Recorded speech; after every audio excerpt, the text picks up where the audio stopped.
Je suis aujourd'hui, fin février, dans le Lot-et-Garonne. Et je ne sais pas si vous êtes comme moi, mais à chaque fois que ces plantes se mettent à faire ces fleurs jaunes, je suis en admiration devant la vue qu'elle offre à chacun. Bonjour à tous, c'est Philippe Guillouard de Trek Eco sur Vie Aventure. Alors aujourd'hui, nous allons observer d'un petit peu plus près une plante qui ressemble beaucoup au genêt qu'on appelle l'ajonc. L'ajonc, comme vous le voyez, fait des fleurs qui sont pratiquement identiques au genêt, pour une raison qui est simple déjà, c'est que l'ajonc fait partie de la même famille que le genêt. Si vous vous mettez, en faisant attention bien sûr, si vous vous mettez à essayer de sentir l'odeur que peuvent produire les fleurs, vous verrez qu'elles n'ont pratiquement pas d'odeur, en tout cas absolument pas correspondante à celle des genêts qu'on trouve un peu plus tard. Cette plante est effectivement plus précoce que les genêts qui arrivent ensuite à commencer à faire des fleurs vers le mois de mars. Celle-ci produit des fleurs dès le mois de janvier et parfois même il y en a en décembre. C'est une plante qui fleurit surtout en fonction de sa situation géographique et dès qu'un rayon de soleil reste suffisamment longtemps sur ses branches, elle se met à pousser légèrement et à produire ces petits bourgeons qui deviennent ensuite ces jolies fleurs jaunes.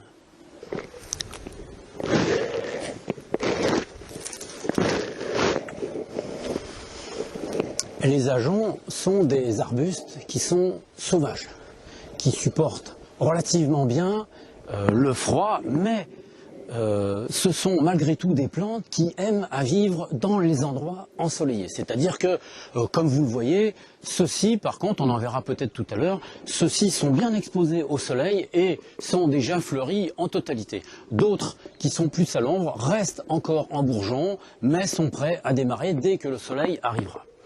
Vous avez noté que c'est une plante qui est totalement épineuse. À partir du bas du collet de la plante jusqu'à la pointe extrême de tous les rameaux qui la composent. Seules les fleurs n'ont pas d'épines, mais il faut quand même se méfier car il y en a autour. Pour pouvoir les sentir ou les toucher, il faut donc soit prendre des gants, soit rester à distance. Nous avons d'ailleurs à côté un pied qui est beaucoup plus jeune. Et il est intéressant de remarquer que celui-ci, par contre, ne possède aucun bourgeon et aucune fleur. Celui-ci fait à peu près 80 cm de hauteur, vous voyez. Les rameaux sont relativement petits. La section ronde de ces rameaux fait que ce sont plutôt des petites tiges qui vont se rabattre avec le temps. C'est ce qu'on voit d'ailleurs sur la partie basse.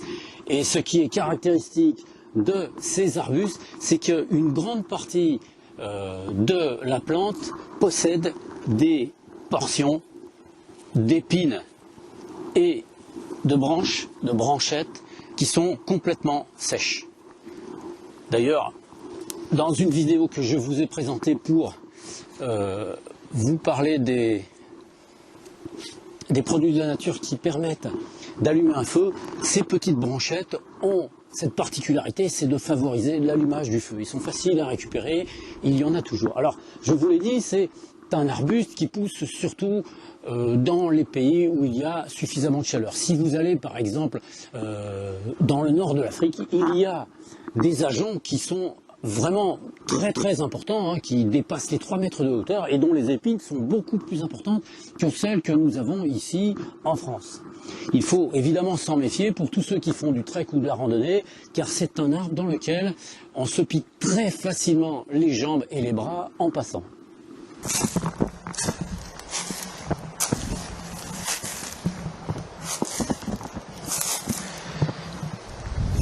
Je suis ici dans un endroit où les ajoncs sont beaucoup plus à l'ombre et comme vous le constatez, ils sont beaucoup moins fleuris, il y a beaucoup moins de boutons floraux prêts à éclore.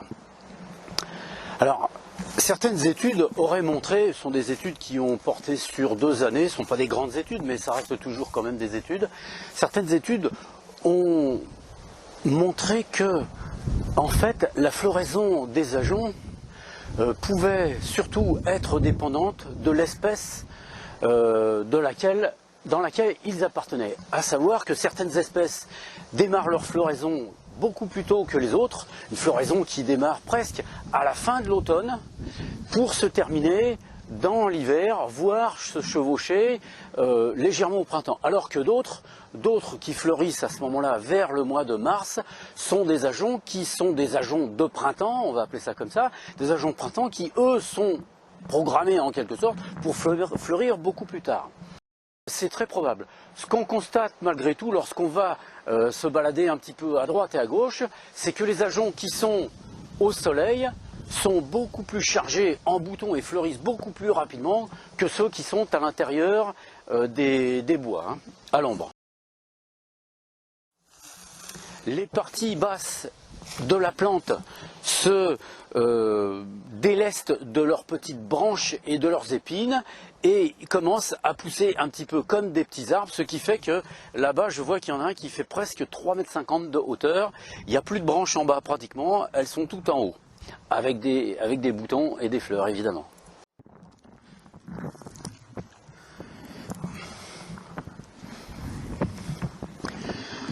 Je suis encore dans un autre sous-bois, là aussi d'ailleurs vous pouvez constater que les ajoncs ne sont pas très fleuris, il y a des bourgeons, pas en très grand nombre, ils sont en attente je crois d'un peu plus de soleil. Là ça fait à peu près 4 jours qu'il y a du soleil, mais ils sont quand même un petit peu à l'ombre de ces pins, ce qui fait qu'ils sont pour une part encore en état végétatif et pour l'autre en début de floraison.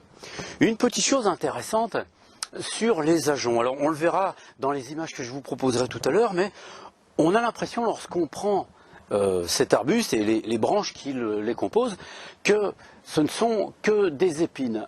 En réalité, les ajoncs sont composés aussi de feuilles, mais les feuilles des ajoncs se sont en quelque sorte concentrées et formées comme des épines allongées, ce qui fait que lorsqu'on regarde la plante, on ne fait pratiquement pas de distinction entre la feuille et l'épine. Voilà, me revoilà à nouveau au soleil, c'est plus agréable. Les ajoncs ont été utilisés à une certaine époque, et c'était certainement quelque chose de très bien, comme des haies suffisamment efficaces pour empêcher les animaux de pénétrer dans un enclos ou dans un jardin. On les utilise moins à l'heure actuelle évidemment, parce que dans un jardin, vu le nombre d'épines qu'il y a sur la plante, les enfants risquent évidemment de se blesser. Chose intéressante sur cette plante. Autrefois, les ajoncs étaient utilisés comme aliment pour le bétail.